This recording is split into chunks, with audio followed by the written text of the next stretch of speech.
Hi guys, my name is Daniel, and in this video essay I would like to talk about realism in cinematography. It's hard to distinguish and say what movies can be called realistic.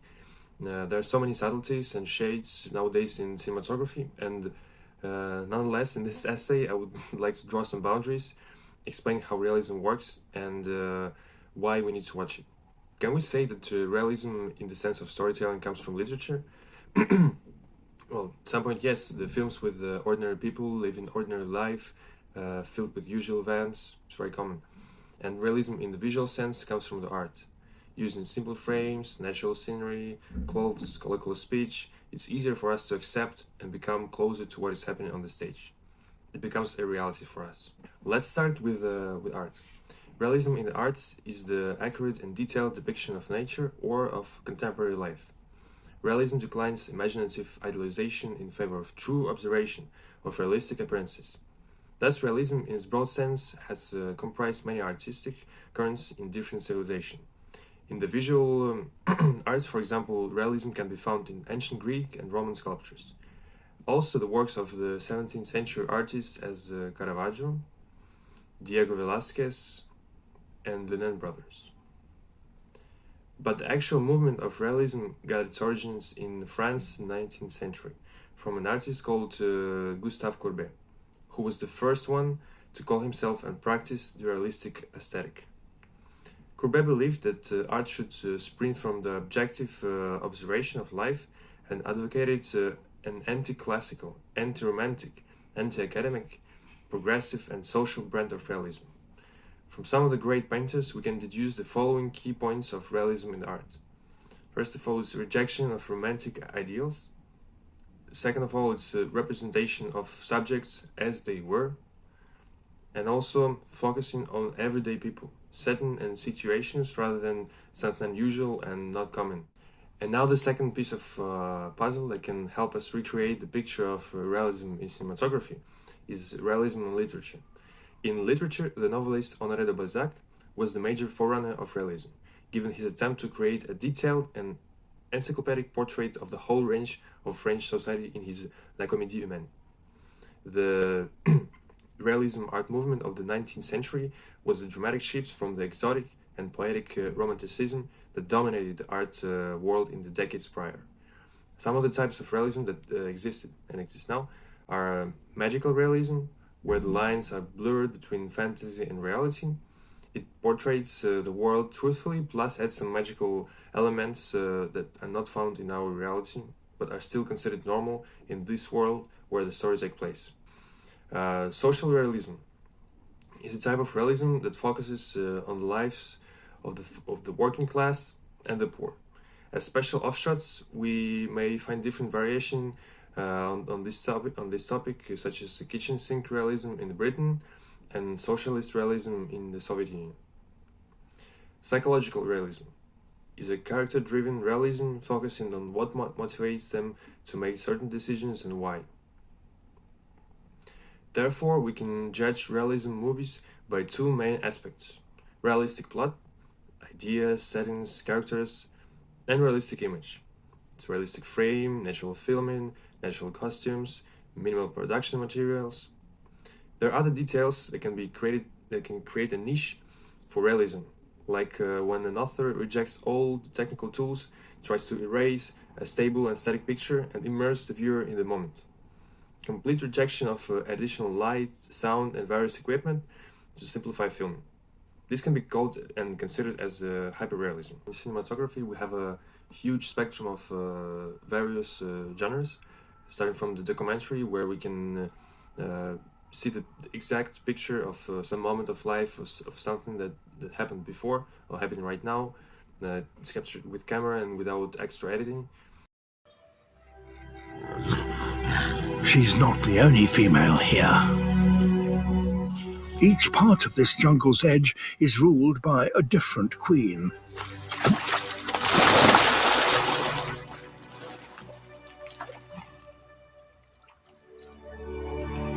To a whole different spectrum, on a different side, it's called avant-garde, with some bizarre, fake and unnatural, sometimes surreal pictures that we can hardly see in our everyday life, maybe only in our dreams or fantasies. And so somewhere between we have classicism. It's neither this nor that, but it has something from avant-garde that can introduce some fantasy elements in the plot, but we still try to have very have common sense. We have regular elements of everyday life. And somewhere between documentary and classicism, we have realism. This cinematic realism can also be called slice of life cinema, as its style is meant to recreate all the small and intimate sights, sounds, and feelings of everyday life, but on the big screen. But between classicism and avant-garde, we find another genre. It's called formalism. This theory is often thought as an antithesis of, or probably antithesis to cinematic realism and the goals of classic realistic filmmakers. It's less about reality and more about fictional events which are meant to be enjoyed, basically. We can think about this as Hollywood movies, as we can say. So we can compare realism with formalism in order to understand the differences and see what movie we can easily classify in one genre and not another. So in realism, it's usually mundane, routine, and usual elements of life.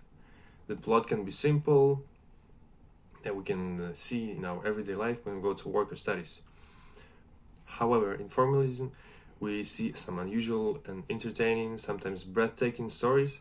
They can hardly be seen, and maybe it can be overheard in some stories about some of the friend of a friend. Other part is the objectivity of the shots. In realism, the shots are objective with a small amount of effects and visual corrections. However, in formalism, the shots are usually subjective with some extra effects to add some meaning in the picture. But camera in realism is usually framed on the eye level of the main characters, or a panoramic view, but often implying someone's point of view. And in formalism, the camera angles might vary a lot.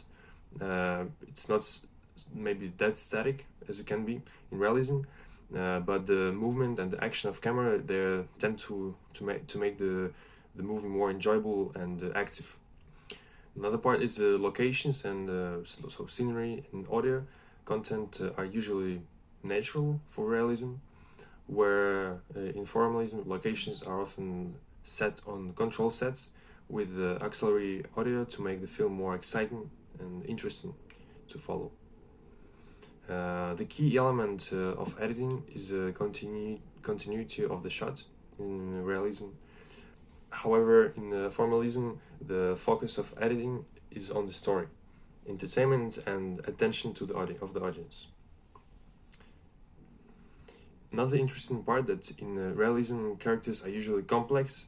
Sometimes actors use method acting and other techniques to dive into the role, and sometimes we can see even not professional actors playing in order to convey real emotions. Where in formalism the characters usually predictable and few-sided, and we can see a lot of famous actors playing them as well. We can get some extra perception on the characters because we know the actors who are playing them. So from a basic definition standpoint, formalism is considered the polar opposite to realism. It's focused on the formal or technical elements of film and the opportunity they present to tell more commercial and fun to watch films and videos. Another comparison that we can think of is realism versus myths. So in myths we can often see in the cinema. Myths movies can use a fantastic picture and setting, but they can be seen in the usual movies but with highly unusual events or characters. For example, we see a man who has multiple jobs as a garage mechanic and a Hollywood stuntman. And so far it's maybe not the most usual jobs that we can think of, but certainly not unrealistic. But because of his boss affair with mafia, our driver has to race a legal race organized by them. It's very mythological and unreal. It's nothing that connects us to everyday reality. So the movie is called Drive. Another example is a wealthy New York City investment banker. He's living a busy life. He likes to be in a good shape. He does a lot of workout. He just adores listening to the band called The News. It's very realistic, can happen every day. But however, he occasionally kills people at home for fun. So it's kind of unreal and mythological in this sense. The movie is called American Psycho. Another question of comparison we can ask is, do realistic movies equal to independent movies? So it's not necessary. The independent films are simply films in which the author does not try to follow some canonical way of filming or use typical plots or settings. In fact, the term independent it's basically come from the independency from the big studios. Independent films differ in the content, style, and techniques that filmmakers choose for artistic realization. In this sense, if for the most part you see formalism in cinematography in cinema, films from Hollywood, then we will we'll get the feeling that independent movies close to realism. But basically, the authors then do not try to oppose themselves Hollywood. They want to express their own point of view, sometimes not similar to the public or one of the large studios. We're ruled by effete arseholes. It's a shite state of affairs to be in, Tommy, and all the fresh air in the world won't make any fucking difference. Another question that I had in mind is when we see a sad movie, can we easily deduce that this is a realistic movie, and vice versa? So, is there some connection between these two genres or type of movies? Most of the movies in the realism genre tend to raise some important questions. It's hard to understand and feel the importance of the question if it's not personal. So, as Leo Tolstoy said in his novel Anna Karenina, all happy families are equally happy. However, every unhappy family is unhappy in its own way. We tend to empathize more with the sad moments rather than happy. This is what realism movies usually have, a big sad kick. Of course, not all of them will emphasize the drama of life. Some of them will try to use humor as a weapon, sometimes loaded with sarcastic or innocent or dark jokes. But sadness can be also different. It can be hopeless, as in Cargo 200.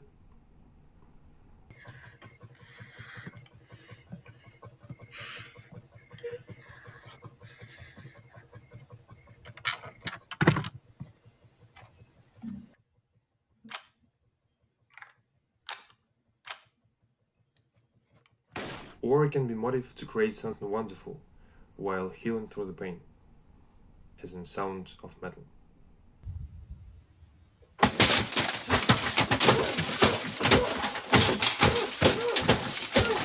Ruben! Ruben! Ruben! Stop it!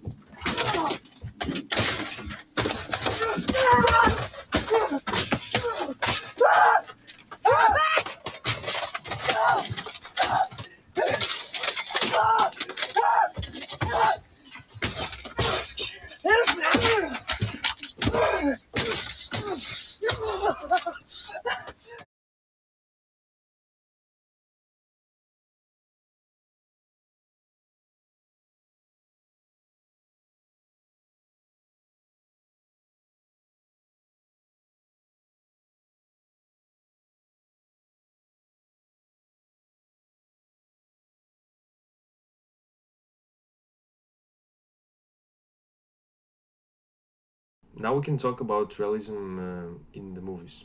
We can actually try to deduce some groups of subgroups of the genre.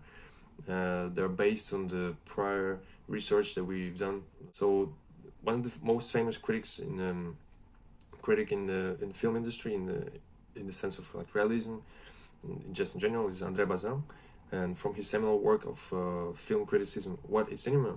He stated that reality is not an art, but a realistic art is one that can create an integral aesthetic of reality.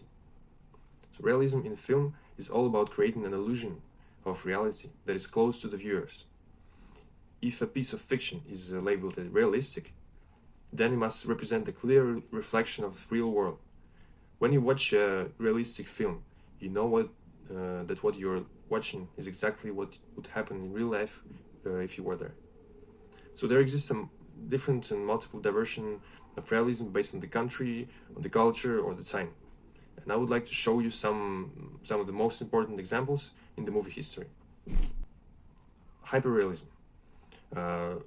When we think about hyperrealism, we think about something that is very, very close to what was happening, almost like documentary for us, as we see things happening, and we can easily put ourselves there, in the set.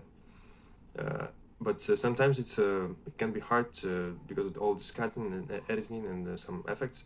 So in hyperrealism, directors, they try to reject all of these mechanical tools and try to be as simple as possible and try to be as close as possible to what is happening. So when we think about hyperrealism, we can talk about Dogma 95. It's like a movement of different directors, like founded by Lars von Trier. Because with lots of his prominent works, we can see that he is trying to cut and neglect most of the technical tools to put themselves as close as possible to the characters of the film, and use as much natural and as much like real effects and objects as possible to put the viewers as close as possible. Sometimes you can feel some discomfort that you are so close to what is happening, and you can feel some discomfort to the things that are happening because it's so real for you. But you feel a discomfort. Another division is American neorealism. So it's basically a movement that was in the United States, like started around the times after World War II, where we can see like the change of the paradigm in the cinematography. Like directors, they are tired of doing the ways that they were done before, very canonic, and they want to introduce some new genres. They want to talk about something more close or like social friendly, I would say, to the people, rather than like high and romantic in the broad sense. So French neorealism is similar to American neorealism or neo-noir realism, as it started after World War II, and the directors, they wanted to show some simple stories from simple ordinary life of people. And as well, we can see some stories that kind of contradict and fight the usual stories that we can see in the cinema before. So other notable subgroups of representatives of the direction of realism are magic realism. We can think of directors as Guillermo del Toro. In Soviet era, Soviet realism, we have Andrei Tarkovsky, Vladimir Menshov, George Danelia. In Japanese realism, we see a lot of historical events happening. And one of the most prominent directors is Akira Kurosawa, with his Seven Samurais. British social realism has a few main subjects, such as social governance, growing up, and the hierarchy in the social structure, social ladder. Some prominent directors are Ken Loach and Shane Meadows. Italian neorealism, it is similar to American and French, when directors they're like opposing to what happened before, and everything is happening after World War II. So sometimes, maybe most of the times, we see some echoes of war in the movies. And some of the most famous directors from this movement are Federico Fellini, Cesare Zavattini, Roberto Rossellini. So in the end, I would like to answer the questions that I think they're quite important to think of and answer when we talk about this subject of realism in cinematography. So first of all, why do we watch it? In my point of view, it's interesting. It's a new and different from posh classic Hollywood movies. So it's at least something fresh and interesting for us to watch, as it's different. Another point is that these movies, they talk about real problems that everyone can face. So when you communicating with other people, we often share real stories, we gossip, like stories from life, and just because we are interested in knowing and learning new real stories. So it's this interest that can drive us to watch these movies, basically. And another point is by watching realistic movies, we can see that our problems are not that difficult, not that bad. not that scary as the problems that we can see on the screen, so we can compare. We have the advantage of perception in this sense, and in this comparison, you can make our day slightly better. And one more question that I think is very important is why do we need to watch these movies? In my point of view, we need to watch these movies. I think it's very important to learn to empathize with others. From watching these movies, we can learn to empathize to the main characters, as they're so close to us. It can be our friends, and so by empathizing to the main characters, we like train ourselves to empathize to the real people. Another point is we can like try to find some answers to important questions.